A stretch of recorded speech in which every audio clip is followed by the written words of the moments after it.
Hello to all my single, sassy, sexy mummies. I hope you're doing amazing so far and having a great morning, afternoon, or evening. Thank you for joining me.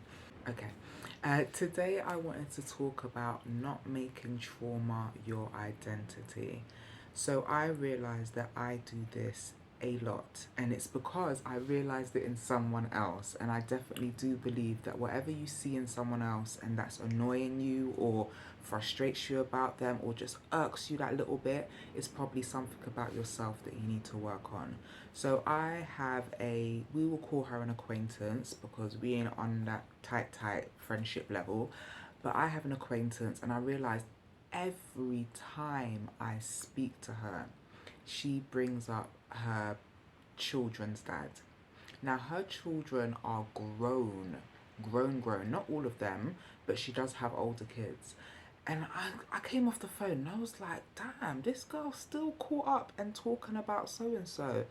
And then I thought, I still sometimes talk about certain situations that I've been through. I may not speak about the person themselves, but my thing, like say if I'm talking about trust, for example, it would always go back to, well, my son's father done A, B, C, and D to me, and a friend done this to me as well, and the way I felt betrayed, and now it shaped me to be who I am today. No, no. I could actually choose to have gone through that situation, learn from it, and not stay stuck in what it done to me. It's like I made it, like I really did make it a part of my identity. I am mum, I am Sarah, but I'm also this lady that got betrayed by her friend and her son's father. Like, I don't need to have that in the mix anymore. And I'm sure if you've come across this video, there is something that you bring up that is from the past that you no longer need to bring up. Like, I just no longer want to talk about any exes. Like, when I'm done with an ex, I just want it to be done and over with. If I go through a bad situation, I don't want to have to keep bringing it up. And like, it's as if I hold it over my own head. I don't know if that's a form of like self punishment, because even the fact that it's taken me so long to work out my issues with being a single mother, like it really shouldn't have taken me this long. I've been a single mother for 12 years. 12 years! And still, it was something that I felt guilt about, I felt shame about, I felt isolated in this situation, and I didn't need to make it so much of a part of my character. Yes, it's a part of who I am, but now I really want to work on to not holding things that I've been through or that has happened to me and making it change the way that I act, think, and feel. Yes, I want to learn from it. I learned some very valuable lessons from one of the worst situations I went through. Um, but I don't want to anymore let it shape who I am as a person. Let it dictate how I answer questions. Let it dictate what choices I choose to make in life. Because even right now, with career wise, I'm having to make some changes. And it's like I always get this little voice saying, but you failed before, but you failed at this, but you failed at that. And it's like, so what? Now I want to get to that point where I'm like, so effing what? Yes, I failed. Now I can try something else and do it again. Like, I have one of those minds that if there's something going on, I will think about it, think about it, think about it, think about it. And I've also come to realize that I need to also work on not caring so much about what people say or would think about me, because I can say it all day long. I don't care what people think. I don't give a shit about A, B, C, and D, but deep down, I do care about how people perceive me. That is something that also shapes how I feel about myself and even the confidence that I have in myself. And I want to stop that. And I want to send this message out to another single mummy like me who finds that they're always bringing up their ex. They're always talking about their past. They're always making decisions based on things that they've been through before. We need to stop doing it. because it doesn't help us at all. I swear, I had 2 days of worrying and overthinking. Actually, let's make it 3 days of worrying and overthinking about something. And I got the biggest, ugliest spot on my cheek. And I'm swear it's because of that. Like, I really do think, because I was thinking and feeling so much negative energy that it was just, yeah, it showed in my skin. Um, and I feel that it is going to take time for me to really not make my past a part of my personality and who I am, because I've been doing it for so long. I've probably used it, not even probably, I have used that as an excuse to not do things and to stay stuck in the same situation, even though I say all the time I want to change, I want to move forward, but yeah, I'm staying in the same mindset. I'm staying saying the same things. I'm staying thinking the same things. I need to stop it.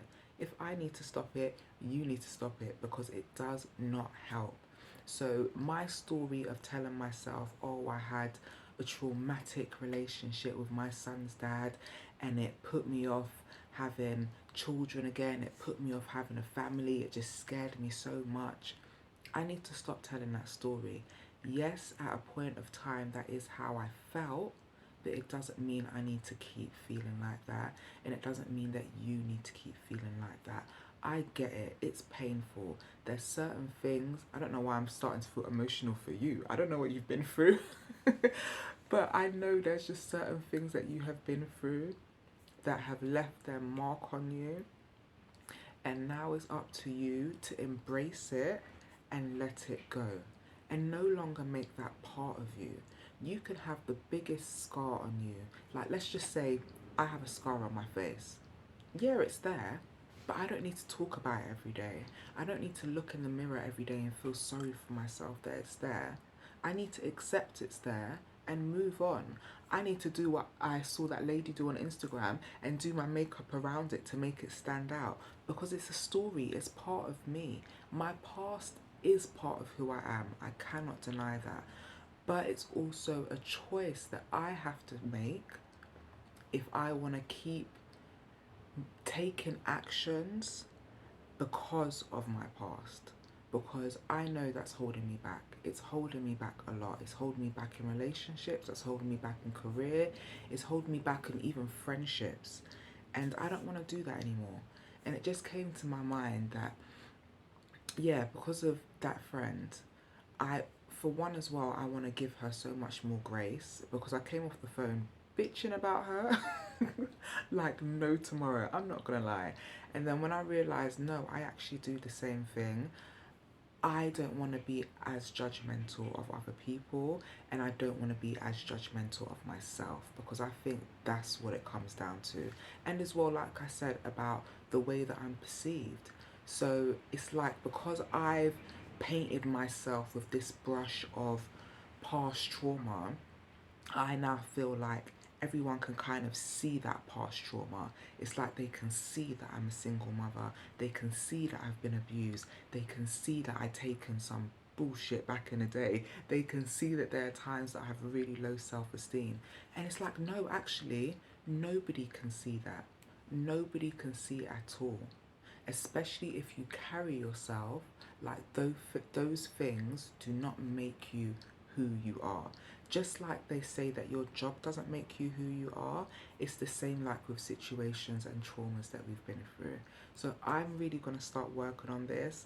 I haven't really pinpointed how yet, but firstly, the one thing I am going to try to do is just be more aware of what I'm saying, how I'm saying it, and what I'm relating it to.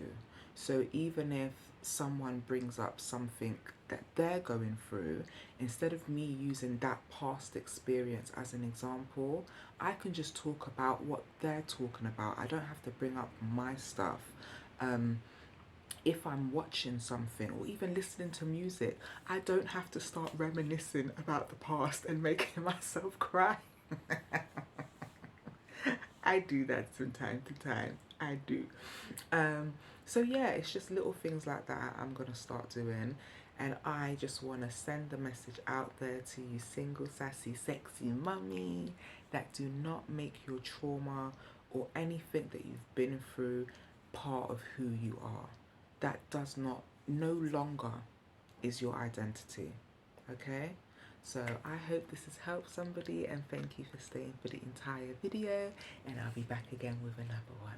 Oh, and if you have any tips for me as well about how maybe you've done this before, how you've let go of things, please leave it down below, because I'm always learning. I need to learn. Like, at this point, I know nothing. I know nothing. So share the information, share it so other single mummies as well can see it too, and I'll be back again with another video.